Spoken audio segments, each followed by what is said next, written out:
Solovyov, and I'm the owner of the Sitka Gallery. The gallery is located in this lovely house. It's a Victorian building built in 1895 and restored in 1992.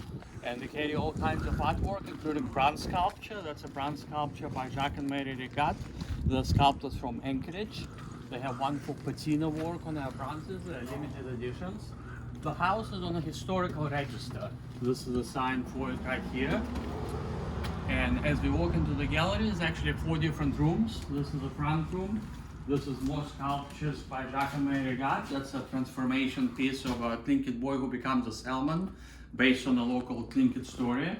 It's again a limited edition. There's a nice copper patina on it.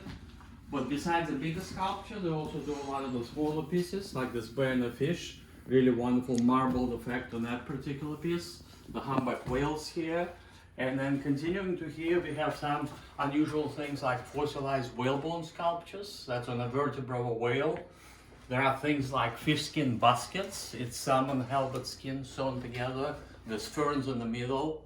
Just some really unique, unusual basket shapes. As far as basket is concerned, we also have the cedar bark baskets. That would be the more traditional medium used right over here. There is a small totem pole in the case.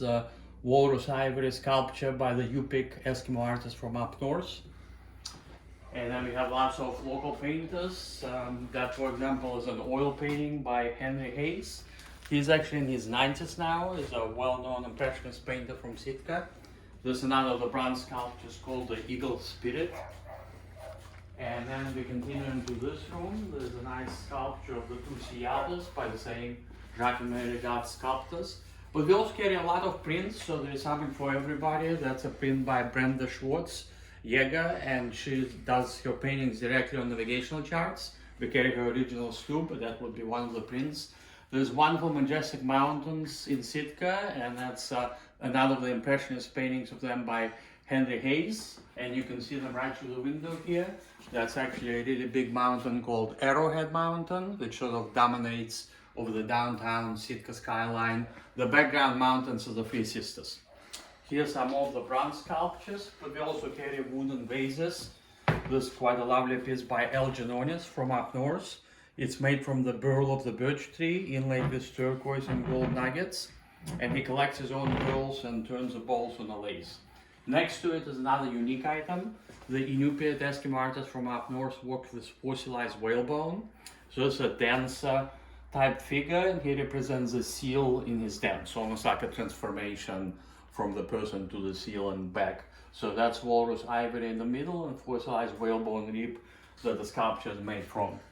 Now this is another fine artist, Eric Villa. Unfortunately he's passed on, but that's a very, very detailed wood engraving. And as you can see, there's very fine detail, and it begins as a carving in the wood and it's reverse image print in the old style of the old European masters. There's more wood engravings in here. Now this is a traditional halibut hook, and this is actually Willis Asbakken. He was actually born and raised in this house. There's a Henlon Asbakken house, and that's one of his more detailed bowls that he created. It's a puffin bowl. It's alder inlaid with local abalone shell, but he also did the 2 pedals up on the wall. Many of the artists offer the more intricate pieces for the higher price, but also some not quite as intricate, but still quite wonderful pieces at a lower price. We do have a couple more rooms in the gallery, but we'll continue focusing on this room. There's some of the local painters' work. That's a stone lithograph, another legend piece of the raven stealing the sun. And then continuing here, that's another of the Willis Asbakken creations. It's actually a usable gun. It's a raven design. And you can see more of the fossilized whalebone pieces, some more sculptures and baskets inside the cases. And this is another of the pieces by the Jacques and Mary Regat. That's a jiggly print of the Eagle Spirit dance.